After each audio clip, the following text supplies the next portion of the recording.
Gracias, señora asambleísta. Tiene la palabra el asambleísta Pepe Cacho.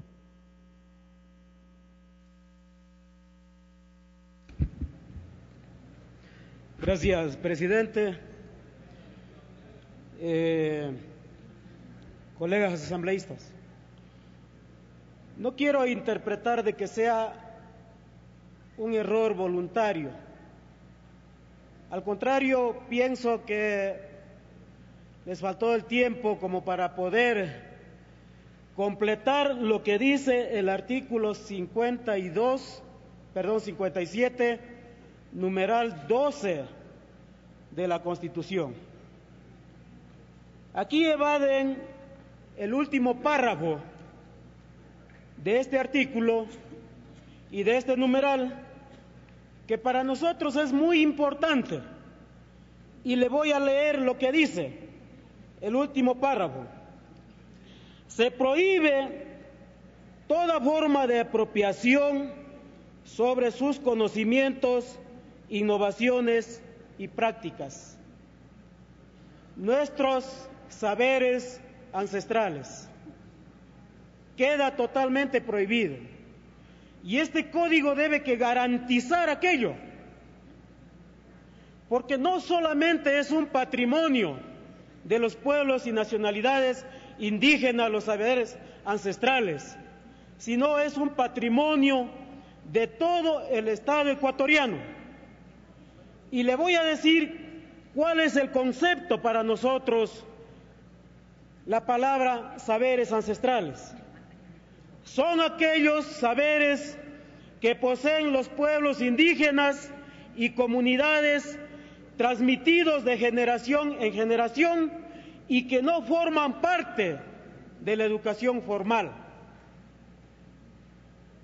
En ninguna escuela, en ningún colegio, en ninguna universidad nos han enseñado qué es un saber ancestral. Lo que nos ha enseñado son nuestros ancestros. Y tenemos mucha experiencia. Y quiero recalcar qué es para mí un saber ancestral. Por cuestiones de mi trabajo, 6 años atrás, sufrí un accidente de tránsito en la ciudad de Loja. Me querían hospitalizar en una clínica porque me fracturé uno de los brazos. Me negué porque mi familia me dijo de que no era viable, que yo debía que ser hospitalizado, peor, una cirugía. Me trasladaron a la ciudad de Cuenca. Me querían ingresar al hospital de Cuenca. Me negué a ingresar. Luego me trasladaron a Macas. Me querían ingresar a una clínica. Me negué a ingresar. Me llevaron a mi comunidad. Lo que me pusieron es Floripondio, Malicagua. Hasta ahora tengo los brazos suficientes sanos como para poder trabajar. Eso es un saber ancestral. Y eso es lo que dice el artículo 57, numeral 12.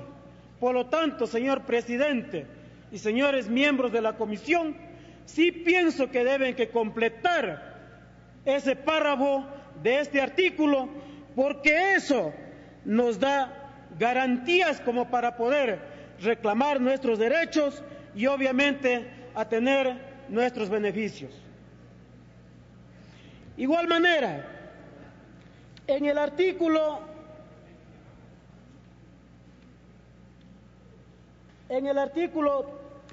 3, donde se habla sobre los fines, aquí se habla, numeral 11, de fomentar la protección de la diversidad como patrimonio del Estado, a través de las reglas que garantizan su aprovechamiento soberano y sustentable.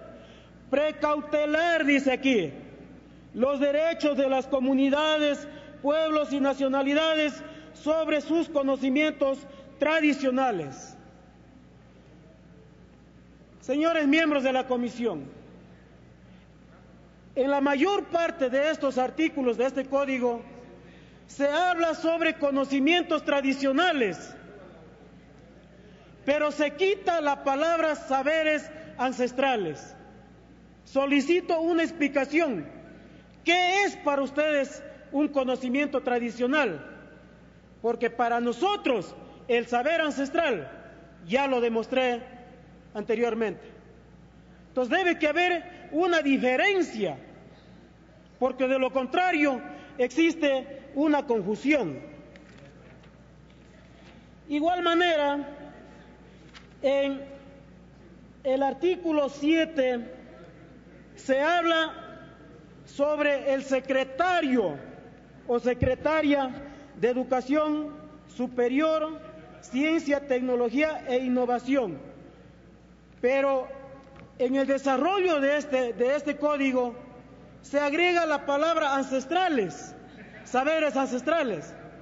En tal virtud, este secretario debe decirse que sea el secretario de Educación Superior, Ciencia, Tecnología e Innovación y Saberes Ancestrales.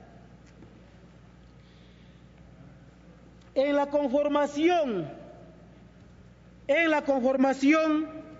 lo que está tipificado en el artículo 6, existen 2 representantes. Sí pienso que es necesario que debe que existir un miembro más, que debería que ser el representante de los pueblos y nacionalidades indígenas para que pueda sustentar, para que pueda defender y pueda representar lo que yo estoy diciendo, los saberes ancestrales.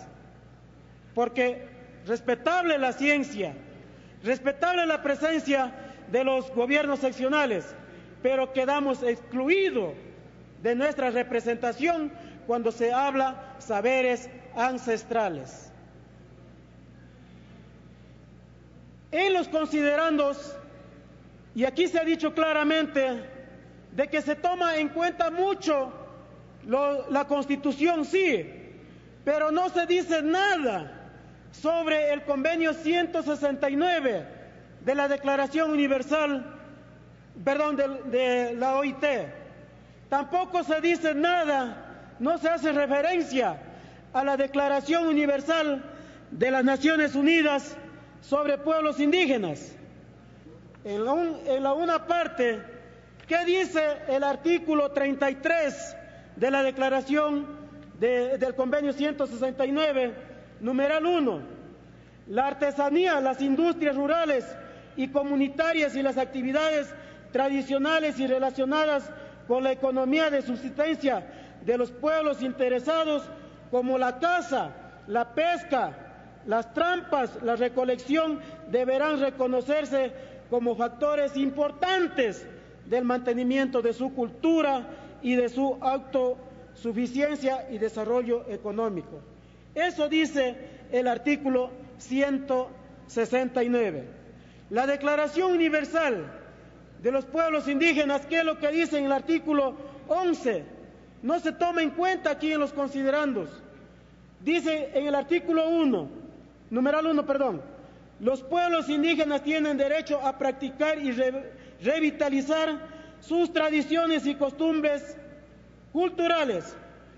Ello incluye el derecho a mantener y proteger y desarrollar las manifestaciones pasadas, presentes y futuras de sus culturas, como lugares arqueológicos e históricos.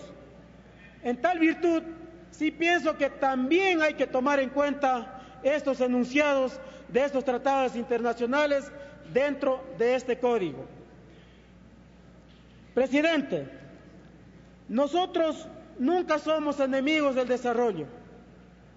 Los beneficios que puedan dar las leyes, pues ahí debemos que ser incluidos, porque eso dice la Carta Magna, eso dice la Constitución. En tal virtud, sí pienso que hay que considerarse. Hago estas puntualizaciones en razón de que el día de hoy solamente está previsto tratar estos temas. Por último, presidente y asambleístas y pueblo ecuatoriano, sí quiero agradecer por toda la solidaridad. Estamos viviendo momentos difíciles en lo económico, todo el pueblo ecuatoriano, pero también muchos líderes, muchos dirigentes estamos viviendo momentos difíciles por una declarada y evidente injusticia en contra de los líderes y dirigentes indígenas. Muchas gracias, presidente.